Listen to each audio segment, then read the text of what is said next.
दोस्तों, हमारी आज की ब्रह्मचर्य की कहानी पवन पुत्र हनुमान जी के ऊपर होने वाली है कि कैसे उन्होंने अपने आप को संसार का श्रेष्ठ धनुर्धर समझने वाले अर्जुन का घमंड कैसे चूर चूर किया था। एक बार रामेश्वरम में अर्जुन की मुलाकात हनुमान जी से होती है। दोनों में लंका युद्ध को लेकर चर्चा होने लगी। अर्जुन को उस समय स्वयं पर संसार का सर्वश्रेष्ठ धनुर्धर समझने का अभिमान था। बातचीत में उन्होंने हनुमान जी से कहा कि आपके प्रभु श्री राम तो बड़े वीर योद्धा और धनुर्धर थे, तो उन्होंने लंका जाने के लिए पत्थरों से ही सेतु का निर्माण क्यों किया? अगर वो चाहते तो अपने बाणों का भी सेतु बना सकते थे। इस पर हनुमान जी ने कहा कि बाणों का पुल वानर सेना के भार को सहन नहीं कर पाता। तब अर्जुन ने घमंड से कहा कि अगर मैं उस समय रहा होता तो पत्थरों का सेतु बनाने के बजाय अपने बाणों से ऐसा मजबूत पुल बना देता जो सारी वानर सेना का भार सहने में सक्षम होता। अर्जुन की बात सुनकर हनुमान जी ने जवाब देते हुए फिर कहा कि उस समय बाणों का सेतु कोई काम का नहीं था।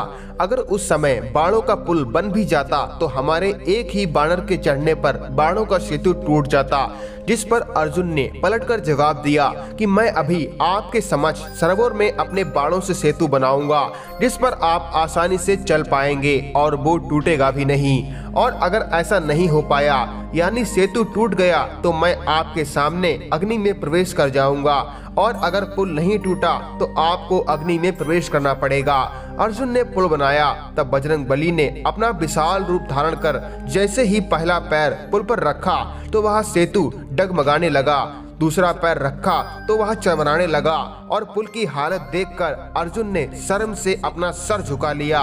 जैसे ही हनुमान जी ने तीसरा पैर रखा तो सरोवर खून से लाल हो गया।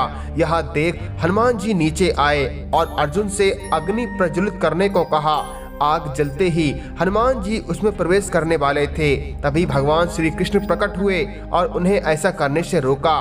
तब भगवान श्री कृष्ण ने बताया कि आपके पहले ही पक्के रखते ही यह सेतु टूट गया होता अगर मैं कछुआ बनकर अपनी पीठ पर आपका भार नहीं उठाता।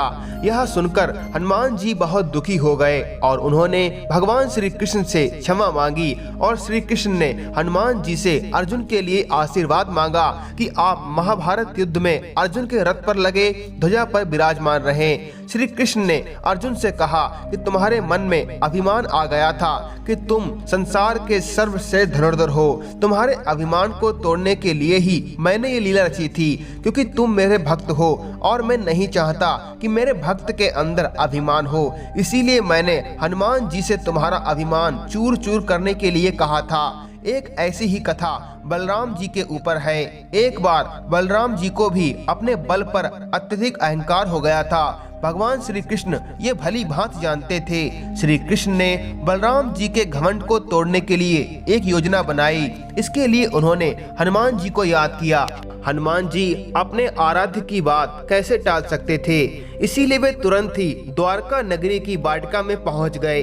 ये वाटिका बलराम जी को अत्यंत प्रिय थी। उस वाटिका का निर्माण बलराम जी ने स्वयं करवाया था। हनुमान जी उस वाटिका में पहुंचकर फल खाने लगे। हनुमान जी ने एक वृद्ध बानर का रूप ले रखा था, लेकिन उनका शरीर अत्यंत ही विशाल था। उस वाटिका में हनुमान जी फल तोड़ते, खाते और फेंक देते। उन्हें देखकर सभी द्वारपाल बहुत ही ज्यादा डर गए थे। तब वे सब जाकर बलराम जी से कहते हैं कि एक अद्भुत बानर आ गया है और तोड़ फोड़ कर रहा है। तब बलराम जी वाटिका में आते हैं और वे बार बार पूछते हैं कि तुम यहाँ पर तोड़ फोड़ क्यों कर रहे हो, पर हनुमान जी कोई उत्तर नहीं देते। तब बलराम जी को गुस्सा आ जाता है और वे युद्ध के लिए तैयार हो जाते हैं। तब युद्ध शुरू हो जाता है। बलराम जी के सारे अस्त्र विफल हो जाते हैं। तब वे पशुपतास अस्त्र का आवाहन करते हैं तो श्री कृष्ण प्रकट हो जाते हैं और कहते हैं कि आपके अंदर भी अहंकार ने जन्म ले लिया था। उस अहंकार को मिटाने के लिए ही मैंने हनुमान जी को आपके पास भेजा था। भीम को भी अहंकार था कि उससे बलशाली योद्धा और कोई नहीं, लेकिन जब हनुमान जी से भीम का सामना हुआ तो उनकी पूंछ को भी हिला नहीं पाए थे। हनुमान जी ने अपने ब्रह्मचर्य के बल से कईयों का अभिमान चूर चूर किया था। जो इस संसार में रहकर ब्रह्मचर्य को धारण करता है उसके लिए असंभव कार्य भी संभव हो जाते हैं। जैसे कि स्वामी विवेकानंद जो 700 पेज की किताब को 1 घंटे में याद कर लेते थे, ये असंभव कार्य भी ब्रह्मचर्य के द्वारा ही संभव हो पाया, क्योंकि स्वामी विवेकानंद नैष्ठिक ब्रह्मचारी थे।